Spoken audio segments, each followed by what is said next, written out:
I'm Becky Carlson of the Retriever Rescue of Colorado. Thank you for joining us for the premiere release of Scouting the Nation.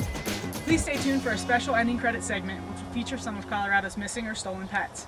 If you have any information on any of the missing pets included in the film, please contact me at the address below. From all of us at the Retriever Rescue of Colorado, thanks for watching and enjoy the film.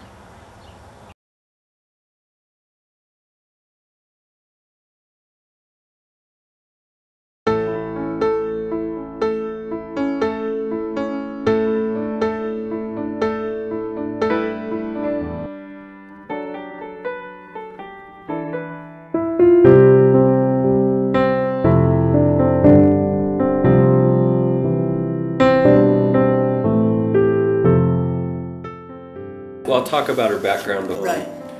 When the babies were born, which they were emergency C-section, and of course we did the whelping service where you track their heart rates, and you have monitors on the mom here, and when we saw that she was in distress, we ran her down. The babies are born in our hands, they hand them to us, and it was an amazing experience. Mama, because she was under sedation when she had the C-section, didn't know what the aliens were trying to milk and feed on her, and when she woke up, so she didn't want nothing to do with them for 2 days. She was a little grouchy for a couple days. She'd growl at them, and we're like, oh my god. So we would do 4-hour shifts. 24 hours a day. Actually, when we had the puppies, we actually had a little whelping bed and we put it in here, but every morning we would load it in the back of the car and take the babies with us every day. We had Scout, and we called her Red Girl. She kind of had a little bit of an eye issue. Her eyes weren't exactly straight on focus, and the vet said that that was normal, and so sometimes I called her Crazy Eyes because she just had this look of one eye this way, one eye this way. And ornery. She gave a puppy test to see which one's the smartest, and she was by far the smartest in the litter.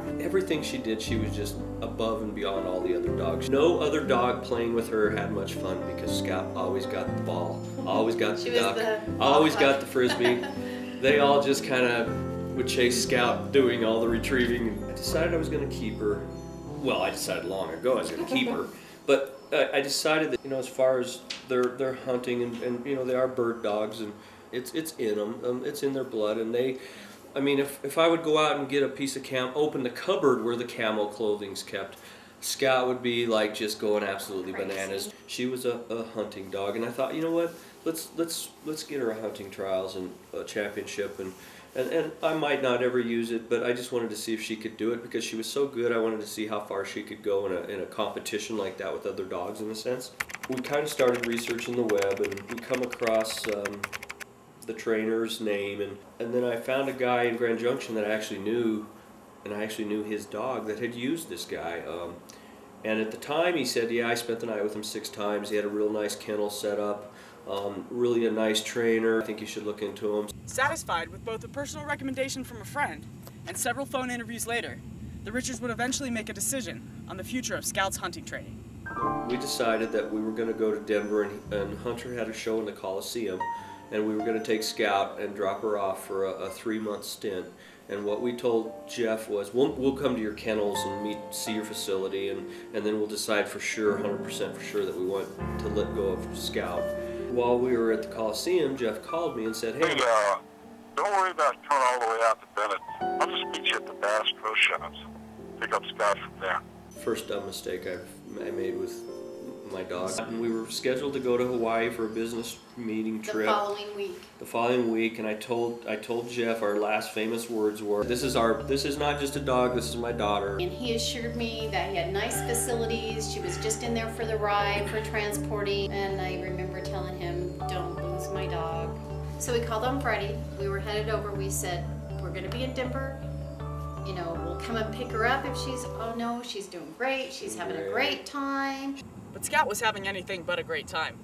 Unbeknownst to the Richards, just 1 day later, Scout would be left to fend for herself somewhere on the open plains of Colorado. Flew out of Denver on Saturday to Hawaii. We, of course, went to bed, got up the next morning, went and did some shopping, grocery shopping and stuff, came back to our rooms. And that's when we got the phone call that he had lost her. And he said, I was watering her and the puppies, and it was the first day I didn't put her on the lead. She was playing with the puppies, and he said, I went to get something out of the back of the truck, and he said, I turned around, and she had tucked her tail, and she just took off. That's when I realized that Scout was traumatized.